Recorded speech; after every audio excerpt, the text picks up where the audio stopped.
একদা রাতের বেলা রাসূল সাল্লাল্লাহু আলাইহি ওয়াসাল্লাম তার চাচাতো বোন উম্মে হানির নিজ বাড়িতে শায়িত ছিলেন। এমন সময় দুইজন ফেরেশতা হযরত জিবরাইল আলাইহিস সালাম এবং হযরত মিকাইল আলাইহিস সালাম এসে তাকে জাগালেন। অতঃপর প্রথমে হাকিমে কাবার নিকট নিয়ে গেলেন, তারপর তাকে জমজম কূপের নিকট নিয়ে গেলেন এবং তাকে শুইয়ে দিয়ে বক্ষ বিতরণ করলেন, অর্থাৎ বুকে অস্ত্রোপচার করে হৃৎপিণ্ড বের করে জমজমের পানি দ্বারা দৌত করলেন। অতঃপর ঈমান ও হিকমত দিয়ে যথাস্থানে তা পুনরায় স্থাপন করলেন। এমনটি করার উদ্দেশ্য ছিল ঊর্ধ্ব জগতের পরিবেশ সহ্য করার মতো যোগ্যতা ও আল্লাহ তাআলার দিদার লাভ করার মতো শক্তি অর্জন করা এবং আল্লাহর কালাম শুনে আয়ত্ত করার ক্ষমতা তার অন্তরে তৈরি করে দেওয়া। অতঃপর বোরাক নামক এক জন্তুকে আনা হলো। হাদিসের ভাষা মতে বোরাক একটি জান্নাতি পশু, যার আকার আকৃতি ঘোড়ার চেয়ে ছোট এবং গাধার চেয়ে একটু বড় ছিল। তার গতি এত দ্রুত ছিল যে দৃষ্টির শেষ সীমায় তার এক একটি কদম গিয়ে পড়ত। অতঃপর মহানবী সাল্লাল্লাহু আলাইহি ওয়াসাল্লাম বোরাকের উপর সাওয়ার হওয়ার জন্য প্রস্তুত হলেন। তখন বোরাক নড়াচড়া করে কিছুটা অস্বীকৃতি ভাব প্রকাশ করল। তখন জিবরাইল আলাইহিস সালাম বললেন, হে বোরাক, তুমি কি জানো তোমার পিঠে কে সাওয়ার হয়েছেন? আজ পর্যন্ত তার চেয়ে সম্মানিত বান্দা তোমার পিঠে আরোহণ করেনি। ইনি হলেন সাইয়্যিদুল মুরসালিন খাতামুন নাবিয়িন হযরত মুহাম্মদ সাল্লাল্লাহু আলাইহি ওয়াসাল্লাম। তখন বোরাক লজ্জাবনিত হয়ে তার শরীর ঘামে ভিজে গেল। অতঃপর নবী সাল্লাল্লাহু আলাইহি ওয়াসাল্লাম বুরাকে আরোহণ করে বাইতুল মুকাদ্দাসের উদ্দেশ্যে রওনা করলেন। এ সময় হযরত জিবরাইল আলাইহিস সালাম তার সাথে ছিলেন। যাবার সময় রাস্তার পাশ দিয়ে তিনি এক বৃদ্ধার কাছ দিয়ে অতিক্রম করতেছিলেন। বৃদ্ধা হযরত মুহাম্মদ সাল্লাল্লাহু আলাইহি ওয়াসাল্লামকে ডাক দিলেন। তখন জিবরাইল আলাইহিস সালাম বললেন, হে নবী, আপনি সামনে চলুন, এর প্রতি আপনি কোনো গুরুক্ষেপ করবেন না। আরো কিছুক্ষণ যাওয়ার পর আরেক বৃদ্ধার সাথে দেখা হলো। সেও মহানবী সাল্লাল্লাহু আলাইহি ওয়াসাল্লামকে আহ্বান করলো। অতঃপর হযরত জিবরাইল আলাইহিস সালাম নবীকে পুনরায় যেতে বললেন। আরো কিছু দূর অগ্রসর হয়ে দেখলেন একদল লোক, তারা নবী করিম সাল্লাল্লাহু আলাইহি ওয়াসাল্লামকে দেখে বললেন, আসসালামু আলাইকুম। তখন হযরত জিবরাইল আলাইহিস সালাম বললেন, আপনি এদের সালামের জবাব দিন। ফলে নবী করিম সাল্লাল্লাহু আলাইহি ওয়াসাল্লাম তাদের সালামের জবাব দিলেন। অতঃপর দলটি চলে যায়। তখন জিবরাইল আলাইহিস সালাম বললেন, যে বৃদ্ধাকে আপনি রাস্তার পাশে দেখলেন সে হলো দুনিয়া। এই বৃদ্ধা বার্ধক্যের শেষ সীমায় এসে পৌঁছে গেছে, তার হায়াত আর বেশি কিছু বাকি নেই। ঠিক তেমনি দুনিয়ার অবস্থাও তাই, দুনিয়াও তার শেষ পর্যায়ে এসে উপনীত হয়েছে। আর তারপরে যে বৃদ্ধাকে দেখেছিলেন সে হলো অভিশপ্ত শয়তান। তাদের উভয়ের উদ্দেশ্য ছিল আপনাকে তাদের প্রতি আকৃষ্ট করা। আর সর্বশেষ যে দলের সাথে আপনার সাক্ষাৎ হলো এবং আপনাকে সালাম দিল, এরা হলেন হযরত ইব্রাহিম আলাইহিস সালাম, হযরত মুসা আলাইহিস সালাম এবং হযরত ঈসা আলাইহিস সালাম। অতঃপর হযরত মুহাম্মদ সাল্লাল্লাহু আলাইহি ওয়াসাল্লাম পুনরায় পথ চলতে শুরু করলেন। চলতে চলতে তিনি একটি জায়গায় এসে উপনীত হলেন। একদল লোকের পাশ দিয়ে অতিক্রম করলেন, যাদের হাতে বড় বড় তামার নখ ছিল। তা দিয়ে তারা নিজের চেহারা আশ্রে ক্ষত বিক্ষত করছিল। নবী সাল্লাল্লাহু আলাইহি ওয়াসাল্লাম হযরত জিবরাইল আলাইহিস সালামকে বললেন, এরা কারা? হযরত জিবরাইল আলাইহিস সালাম জবাব দিলেন, এরা হলো সেই সব লোক যারা দুনিয়াতে মানুষের গোশত খেত, অর্থাৎ এরা দুনিয়াতে গীবত করত, পরনিন্দা করত, এরা মানুষের দোষ চর্চা করত, তাই তাদের এই অবস্থা। এরপর রাসূলুল্লাহ সাল্লাল্লাহু আলাইহি ওয়াসাল্লাম আবারও সামনে অগ্রসর হলেন। কিছু দূর যেতে এক ব্যক্তিকে রক্তের নদীতে হাবুডুবু খেতে দেখলেন এবং দেখলেন সে পাথর লোকমা করে খাচ্ছে। রাসূল সাল্লাল্লাহু আলাইহি ওয়াসাল্লাম জিবরাইল আলাইহিস সালামকে বললেন, এই লোকটি কে? হযরত জিবরাইল আলাইহিস সালাম বললেন, এ হলো সেই ব্যক্তি যে দুনিয়াতে সুদ খেত, মানুষ রক্ত পানি করে অর্থ উপার্জন করত, আর তিনি সে অর্থ ভক্ষণ করত। অতঃপর নবী করিম সাল্লাল্লাহু আলাইহি ওয়াসাল্লাম আবারও চলতে শুরু করলেন। কিছুক্ষণ পর একদল লোককে তিনি দেখলেন, তাদের মাথা পাথর দিয়ে চূর্ণ বিচূর্ণ করে দেওয়া হচ্ছে, আবার মুহূর্তের মধ্যে তা আগের মতো হয়ে যাচ্ছে, আবার পাথর মেরে চূর্ণ বিচূর্ণ করে দেওয়া হচ্ছে। এভাবে অনবরত চলছে। মহানবী সাল্লাল্লাহু আলাইহি ওয়াসাল্লাম হযরত জিবরাইল আলাইহিস সালামকে জিজ্ঞেস করলেন, এরা কারা? হযরত জিবরাইল আলাইহিস সালাম উত্তর দিলেন, এরা সেই সব লোক যারা ফজরের নামাজ আদায় করতে অলসতা করত। অতঃপর তিনি কিছু দূর এগোতেই তিনি একদল নারী পুরুষের পাশ দিয়ে অতিক্রম করলেন। তিনি দেখলেন তাদের সামনে একটি পাতিলের মধ্যে পাকানো গোশত রয়েছে এবং অপর আরেকটি পাতিলে কাঁচা গোশত রয়েছে, কিন্তু লোকগুলো ভালো পাকানো গোশত বাদ দিয়ে কাঁচা ও পচা গোশত খাচ্ছে। তখন হযরত মুহাম্মদ সাল্লাল্লাহু আলাইহি ওয়াসাল্লাম হযরত জিবরাইল আলাইহিস সালামকে জিজ্ঞেস করলেন, এরা কারা? হযরত জিবরাইল আলাইহিস সালাম জবাব দিলেন, এরা আপনার উম্মতের ওই সকল নারী পুরুষ যারা তাদের ঘরে হালাল স্বামী বা স্ত্রী থাকা সত্ত্বেও অন্যান্য নারী ও পুরুষের সাথে রাত্রি যাপন করত। কিছু দূর এগুতেই নবী সাল্লাল্লাহু আলাইহি ওয়াসাল্লাম দেখলেন যে একটি তন্ত্র রুটি পাকানো চুলা, যার মধ্যে ধাউ ধাউ করে আগুন জ্বলছে। কিছু সংখ্যক উলঙ্গ নারী পুরুষ আগুনের মধ্যে ঘুরপাক খাচ্ছে। সেখান থেকে বিস্তৃত দুর্গন্ধ বের হচ্ছে এবং সাপ বিচ্ছু তাদের লজ্জাস্থান কামড়াচ্ছে। নবী সাল্লাল্লাহু আলাইহি ওয়াসাল্লাম জিজ্ঞেস করলেন, এরা কারা?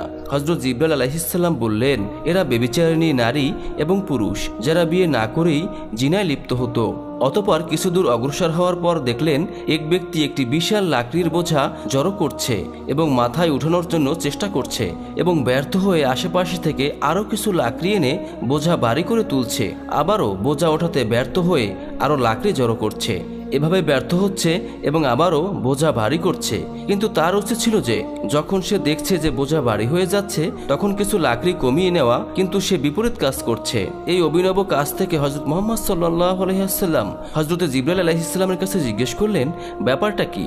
হযরত জিবরাইল আলাইহিস সালাম উত্তর দিলেন, সে আপনার উম্মতের ওই ব্যক্তি যার উপরে মানুষের হক ও পাওনা রয়েছে এবং সে তা আদায় করতে পারছিল না, অথচ সে দিন দিন ঋণের বোঝা আরো বাড়িয়ে তুলছিল। অতঃপর নবী সাল্লাল্লাহু আলাইহি ওয়াসাল্লাম সামনে অগ্রসর হলেন। কিছু দূর যেতেই এক জায়গায় দেখলেন কিছু লোকের জিহ্বা আগুনের কেসি দ্বারা কাটা হচ্ছে। অতঃপর তার সাথে সাথে আবার ঠিক হয়ে আগের মতো হয়ে যাচ্ছে। অতঃপর আবার কাটা হচ্ছে, আবার আগের মতো হয়ে যাচ্ছে। এই অবস্থা চলতেই আছে। রাসূল সাল্লাল্লাহু আলাইহি ওয়াসাল্লাম জিজ্ঞেস করলেন, এরা কারা? হযরত জিবরাইল আলাইহিস সালাম জবাব দিলেন, এরা সেই সমস্ত লোক যারা মানুষকে উপদেশ দিত অথচ নিজেরা সে উপদেশ অনুযায়ী আমল করত না। এভাবে অনেক ঘটনার মধ্য দিয়ে রাসূল সাল্লাল্লাহু আলাইহি ওয়াসাল্লাম বাইতুল মুকাদ্দাসে পৌঁছে গেলেন। সেখানে গিয়ে তিনি বোরাকটি আংটির মধ্যে বেঁধে রাখলেন, যেখানে পরবর্তী নবীগণ সোয়ারি বাঁধতেন। কোনো বর্ণনাতে হযরত জিবরাইল আলাইহিস সালাম নিজের আঙ্গুল দিয়ে একটি পাথর ছিদ্র করে দিয়েছিলেন, অতঃপর তাতে বোরাক বেঁধেছিলেন। অতঃপর বাইতুল মুকাদ্দাসে প্রবেশ করে মহানবী সাল্লাল্লাহু আলাইহি ওয়াসাল্লাম 2 রাকাত তাহিয়াতুল নামাজ আদায় করলেন। এদিকে মহানবী সাল্লাল্লাহু আলাইহি ওয়াসাল্লামের আগমনের ফলে আল্লাহ তাআলা তাকে অভ্যর্থনা জানানোর জন্য সমস্ত আয়োজন সেখানে করে রেখেছিলেন। সমস্ত নবীগণ এবং অনেক ফেরেশতাগণ আগমন করেছিলেন। এরপর হযরত জিবরাইল আলাইহিস সালাম আজান দিলেন এবং ইমামতির জন্য হযরত মুহাম্মদ সাল্লাল্লাহু আলাইহি ওয়াসাল্লামকে সামনে বাড়িয়ে দিলেন। ফলে তিনি সমস্ত নবীগণের ইমাম হয়ে 2 রাকাত নামাজ পড়ালেন। নামাজ শেষে তিনি বিশেষ বিশেষ নবী রাসূলগণের সাথে সাক্ষাৎ করলেন। তারা সকলেই তাকে অভ্যর্থনা জানান এবং তার প্রশংসা করেন। এরপর তিনি যখন মসজিদ থেকে বের হয়ে আসেন তখন তার সামনে 3টি পেয়ালা পেশ করা হয়। একটি ছিল পানির পেয়ালা, আরেকটা ছিল দুধের পেয়ালা এবং অন্যটি শরাবের। নবী করিম সাল্লাল্লাহু আলাইহি ওয়াসাল্লাম দুধের পেয়ালা গ্রহণ করলেন। তখন জিবরাইল আলাইহিস সালাম বললেন, ইয়া রাসূলুল্লাহ, আপনি ফিতরাকে গ্রহণ করেছেন। যদি আপনি শরাব গ্রহণ করতেন তাহলে আপনার উম্মত গোমরাহ হয়ে যেত, আর যদি আপনি পানি গ্রহণ করতেন তাহলে আপনার উম্মত ডুবে মরত। অতঃপর জান্নাত থেকে বাইতুল মুকাদ্দাস পর্যন্ত একটি সিঁড়ি স্থাপন করা হয়। তখন রাসূল সাল্লাল্লাহু আলাইহি ওয়াসাল্লাম যাত্রা শুরু করলেন।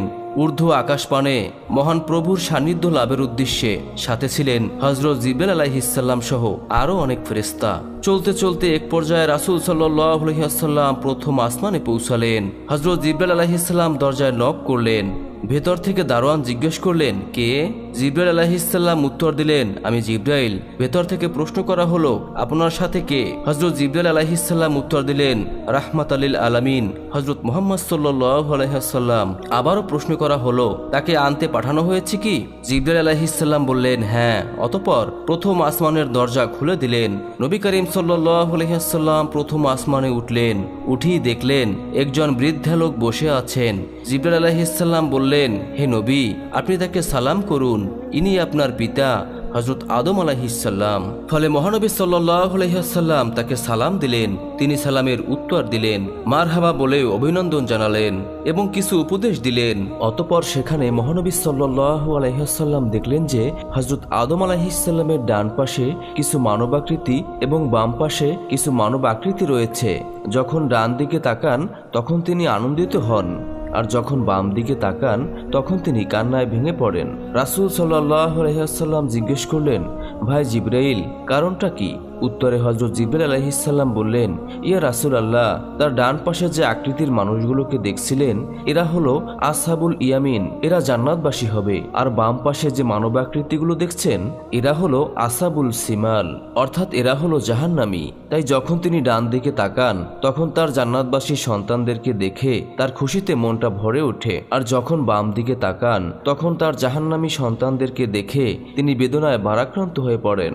যাই হোক, হযরত আদম আলাইহিস সালামের নসিহত শেষে তিনি একইভাবে দ্বিতীয় আসমানে গিয়ে ওঠেন এবং আগের মতো প্রশ্ন উত্তরের পর দারোয়ান গেট খুলে দিল এবং তিনি ভেতরে প্রবেশ করলেন। এখানে তার সাথে সাক্ষাৎ হয় হযরত ঈসা আলাইহিস সালাম এবং ইয়াহইয়া আলাইহিস সালামের সাথে।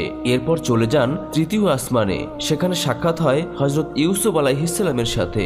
এরপর চলে যান চতুর্থ আসমানে, যেখানে দেখা হয় হযরত ইদ্রিস আলাইহিস সালামের সাথে। অতঃপর পঞ্চম আসমানে দেখা হয় হযরত হারুন আলাইহিস সালামের সাথে। ষষ্ঠ আসমানে হযরত মূসা আলাইহিস সালামের সাথে সাক্ষাৎ হয়। অতঃপর সর্বশেষ সপ্তম আসমানে হযরত ইব্রাহিম আলাইহিস সালামের সাথে সাক্ষাৎ হয়। সেখানে গিয়ে তিনি দেখলেন একজন বৃদ্ধা বাইতুল মামুরে হেলান দিয়ে বসে আছেন। বাইতুল মামুর হলো দুনিয়ার বাইতুল্লাহর সোজা উপরে সপ্তম আকাশ, ফেরেশতাদের কিবলা। প্রতিদিন ৭০,০০০ ফেরেশতা এর তাওয়াফ করেন এবং যারা একবার তাওয়াফ করার সুযোগ পান কিয়ামত পর্যন্ত তারা আর তাওয়াফ করার সুযোগ পাবেন না। এখানেও হযরত জিবরাইল আলাইহিস সালাম হযরত মুহাম্মদ সাল্লাল্লাহু আলাইহি ওয়াসাল্লামকে হযরত ইব্রাহিম আলাইহিস সালামের সাথে পরিচয় করিয়ে দিলেন। তারা কিছুক্ষণ আলাপ করলেন, এরপর বিদায় নিয়ে আরো উপরে উঠতে শুরু করলেন। অতঃপর সিদরাতুল মুনতাহায় গিয়ে পৌঁছালেন। সেখানে তিনি জান্নাতের সকল স্তর ঘুরে ঘুরে দেখলেন এবং তার জন্য বরাদ্দকৃত ঘরটি দেখে সেখানে প্রবেশ করতে চাইলে তাকে বলা হলো, এখনো আপনার দুনিয়াতে জীবন বাকি রয়েছে। অতঃপর সিদরাতুল মুনতাহা ভ্রমণ শেষে হযরত জিবরাইল আলাইহিস সালাম বললেন, ইয়া রাসূলুল্লাহ, আপনি এবার একা যান। রাসূল সাল্লাল্লাহু আলাইহি ওয়াসাল্লাম বললেন, কেন, আপনি কি সাথে যাবেন না? এবার হযরত জিবরাইল আলাইহিস সালাম বললেন, ইয়া রাসূলুল্লাহ, যদি আমি আর এক চুল পরিমাণ উপরে যাই তাহলে আমার পাখা পুড়ে ছাই হয়ে যাবে। অতঃপর রাসূল সাল্লাল্লাহু আলাইহি ওয়াসাল্লাম একাই চললেন। নিস্তব্ধ নীরব এলাকা, কোনো সারা শব্দ নেই, সঙ্গীহীন যাত্রী এক অদৃশ্য ইশারায় সম্মুখপানে এগিয়ে চলেছেন। এমন সময় হঠাৎ করে তার সামনে এক মনমুগ্ধকর সবুজ রঙের সিংহাসন এসে উপস্থিত হলো, যাকে কোরআনের ভাষায় রফরফ বলা হয়। অতঃপর রাসূল সাল্লাল্লাহু আলাইহি ওয়াসাল্লাম এই রফরফে উঠে বসলেন। অতঃপর তা নবী করিম সাল্লাল্লাহু আলাইহি ওয়াসাল্লামকে নিয়ে উপরের দিকে চলল। এ সফরে তিনি আল্লাহর অনেক নিদর্শন দেখলেন, বিশাল বিশাল এলাকা অতিক্রম করলেন এবং বিরাট বিরাট ফেরেশতাদেরকে বিভিন্ন কাজে নিয়োজিত দেখলেন। এক পর্যায়ে তিনি এক জায়গায় গিয়ে দেখলেন দীর্ঘ আকৃতির বয়াল বিশিষ্ট এক ফেরেশতা চেয়ারে বসে আছেন। তার হাতে রয়েছে একটি নূরের ফলক আর পাশে একটি বিরাট গাছ, যাকে বলা হয় সাজারাতুল ইয়াকিন। এর প্রতিটি পাতায় দুনিয়াবাসীদের এক একজনের নাম লেখা রয়েছে। তিনি খুব মনোযোগ দিয়ে তার হাতের ফলকটি দেখেছিল আর একটু পরপর গাছের পাতার দিকেও তাকাচ্ছিলেন। তিনি এই কাজে এত মশগুল, রাসূল সাল্লাল্লাহু আলাইহি ওয়াসাল্লাম তাকে সালাম দিলেন। তিনি তার দিকে না তাকিয়েই কেবল মাথাটা নাড়িয়ে তার সালামের জবাব দিলেন। একটু পরেই কি যেন ভেবে মাথাটা উঠালেন। তার চেহারা দেখে নবী করিম সাল্লাল্লাহু আলাইহি ওয়াসাল্লাম কিছুটা ভীতু হয়ে পড়লেন। আসলে ইনি হলেন হযরত আজরাইল আলাইহিস সালাম। হযরত আজরাইল আলাইহিস সালাম নবী করিম সাল্লাল্লাহু আলাইহি ওয়াসাল্লামকে অভিনন্দন জানালেন এবং বললেন, আপনার মেরাজ শুভ হোক, এ সফর আপনার ও আপনার উম্মতের জন্য কল্যাণকর হোক। আজরাইল আলাইহিস সালামের এমন সুন্দর আচরণ দেখে রাসূল সাল্লাল্লাহু আলাইহি ওয়াসাল্লামের ভয় কেটে গেল। তাই তিনি জিজ্ঞেস করলেন, আপনি একা গোটা পৃথিবীর জীবের রূহ কিভাবে কবজ করেন? হযরত আজরাইল আলাইহিস সালাম বললেন, ইয়া রাসূলুল্লাহ, আমার হাতের যে ফলকটি দেখছেন এতে সমস্ত মানুষের নাম ঠিকানা লিখিত আছে। ঠিক তেমনিভাবে এই গাছের প্রতিটি পাতায় পাতায় অনুরূপ নাম ঠিকানা লেখা রয়েছে। যখন কারোর মৃত্যুর সময় হয় তখন তার নামের পাতাটি ধীরে ধীরে হলুদ হতে থাকে। এক সময় পাতাটি ঝরে পড়লে তখন আমি তার এই ফলকটি দেখে নামটি মুছে ফেলি এবং তার রূহ কবজ করি। ইয়া রাসূলুল্লাহ, আপনার সামনে থালার উপর যদি কতগুলো পিঁপড়া রাখা থাকে তখন আপনি যেখানে ইচ্ছা যে কয়টা ইচ্ছা মারতে পারেন। ঠিক তেমনি গোটা পৃথিবী আমার সামনে রয়েছে, সুতরাং আমার যেখানে ইচ্ছা যেভাবে ইচ্ছা যে কয়টা ইচ্ছা ধরে আনতে পারি। হাদিসের ভাষা অনুযায়ী হযরত আজরাইল আলাইহিসসালাম হলেন মালাকুল মউত। তিনি হলেন সেই সেক্টরের মূল জিম্মাদার। তার অধীনে অসংখ্য ফেরেশতা রয়েছে যারা দুনিয়াবাসীর প্রাণ সঞ্চয় করে থাকেন। হযরত আজরাইল আলাইহিসসালামকে যে সব জায়গায় যেতে হবে এটা জরুরি বিষয় নয়। অতঃপর রাসূল সাল্লাল্লাহু আলাইহি ওয়াসাল্লাম বললেন, ভাই আজরাইল, আপনি যখন মানুষের জান কবজ করেন তখন ওই ব্যক্তির কি রকম কষ্ট হয়? তখন হযরত আজরাইল আলাইহিসসালাম বললেন, নবী ইদ্রিস আলাইহিসসালাম মৃত্যুর আগে মৃত্যুর স্বাদ অনুভব করতে চেয়েছিলেন। আমি আল্লাহর নির্দেশে তার রূহ কবজ করে ফেরত দিয়ে তার অনুভূতি জানতে চেয়েছিলাম। তিনি বলেছিলেন, আমার কাছে মনে হয়েছে যেন আমার দেহ থেকে চামড়া খুলে নেওয়া হচ্ছে। তখন আজরাইল আলাইহিসসালাম বলল, আল্লাহর শপথ, আপনার মতো সহজ করে আমি কারো রূহ কবজ করিনি। একথা শুনে নবী করিম সাল্লাল্লাহু আলাইহি ওয়াসাল্লাম বিচলিত হয়ে উঠলেন, চিন্তিত হলেন উম্মতের কথা চিন্তা করে।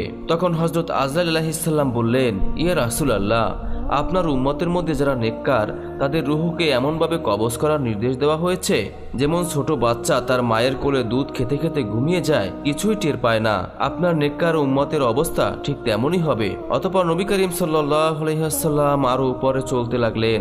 চলতে চলতে শেষ পর্যন্ত এমন এক জায়গায় এসে পৌঁছালেন যেখানে কোনো রকম প্রাণী আছে বলে মনে হলো না। নীরব নিস্তব্ধ এলাকা।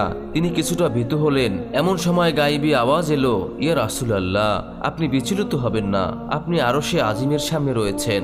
আপনার পালনকর্তা রাব্বুল আলামিন আপনার সম্মুখে রয়েছেন। আপনি যা কিছু হাদিয়া পেশ করার তা পেশ করেন।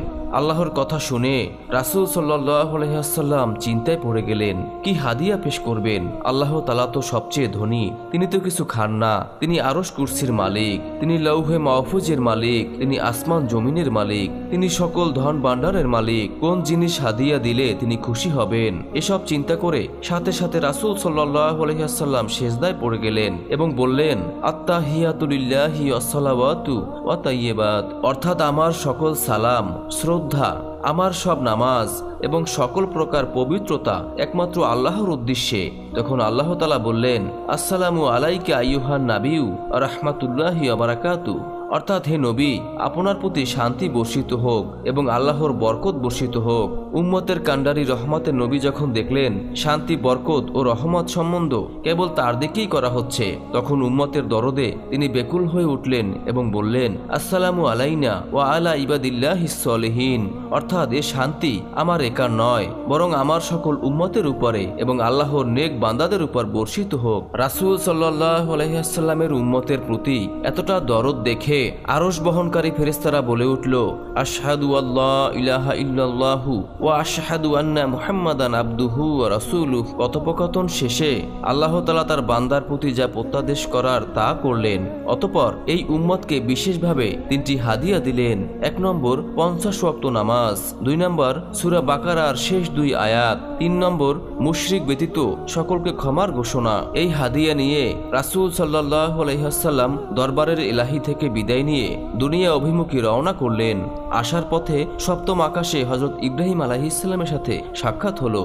তিনি কিছুই বললেন না, কিন্তু ষষ্ঠ আসমানে হযরত মূসা আলাইহিস সালামের সাক্ষাৎ হলো। তিনি বললেন, ইয়া রাসূলুল্লাহ, উম্মতের জন্য কি হাদিয়া নিয়ে এলেন? তখন রাসূল সাল্লাল্লাহু আলাইহি ওয়াসাল্লাম উত্তরে বললেন, দৈনিক 50 ওয়াক্ত নামাজ। মূসা আলাইহিস সালাম বললেন, ইয়া রাসূলুল্লাহ, আপনি আপনার পালনকর্তার কাছে ফিরে যান এবং সহজ করার আবেদন করেন। আপনার উম্মতের জন্য এই বিধান কষ্টকর হবে। আমি বনি ইসরায়েলকে খুব ভালোভাবে পরীক্ষা করেছি, তাদের উপর আমার তিক্ত অভিজ্ঞতা রয়েছে। সেই অভিজ্ঞতার উপর ভিত্তি করে বলছি, আপনার উম্মত দুর্বল হবে, তারা এ দায়িত্ব আঞ্জাম দিতে পারবে না। আপনি ফিরে যান, কিছু সহজ করে নিয়ে আসুন। পরামর্শ পেয়ে রাসূল সাল্লাল্লাহু আলাইহি ওয়াসাল্লাম ফিরে গেলেন এবং আল্লাহর নিকট বিনীত দরখাস্ত করলেন। আল্লাহ তাআলা 5 ওয়াক্ত নামাজ কমিয়ে দিলেন। ফিরে আসার পরে মূসা আলাইহিস সালামের সাথে আবার সাক্ষাৎ হলো। তিনি জিজ্ঞেস করলেন, কি খবর? রাসূল সাল্লাল্লাহু আলাইহি ওয়াসাল্লাম বললেন, আল্লাহ তাআলা 5 ওয়াক্ত নামাজ কমিয়ে দিয়েছেন। অতঃপর মূসা আলাইহিস সালাম পুনরায় সেই কথাই বললেন, আপনার উম্মত দুর্বল হয়ে পড়বে, তারা এত ওয়াক্ত নামাজ আদায় করতে সক্ষম হবে না, আপনি আবার ফিরে যান। এভাবে নবী সাল্লাল্লাহু আলাইহি ওয়াসাল্লাম হযরত মূসা আলাইহিস সালামের কথা অনুযায়ী মোট 9 বার আল্লাহর কাছে ফিরে গেলেন এবং প্রতিবার আল্লাহ তাআলা 5 ওয়াক্ত নামাজ কমিয়ে দিলেন। শেষ পর্যন্ত মোট 5 ওয়াক্ত নামাজ থাকলো। মূসা আলাইহিস সালাম আবারও ফিরে যেতে অনুরোধ করলেন, কিন্তু রাসূল সাল্লাল্লাহু আলাইহি ওয়াসাল্লাম এবার উত্তর দিলেন, আমি লজ্জা বোধ করছি, আর ফিরে যেতে পারবো না। অতঃপর তিনি নিচের দিকে অগ্রসর হলেন। এমন সময় সময় গাইবি আওয়াজ এলো, হে বন্ধু, আমার কথার পরিবর্তন হয় না, আমি বান্দার প্রতি জুলুমও করি না। অর্থাৎ আপনার উম্মত 5 ওয়াক্ত নামাজ পড়বে, কিন্তু সওয়াব 50 ওয়াক্তেরই পাবে।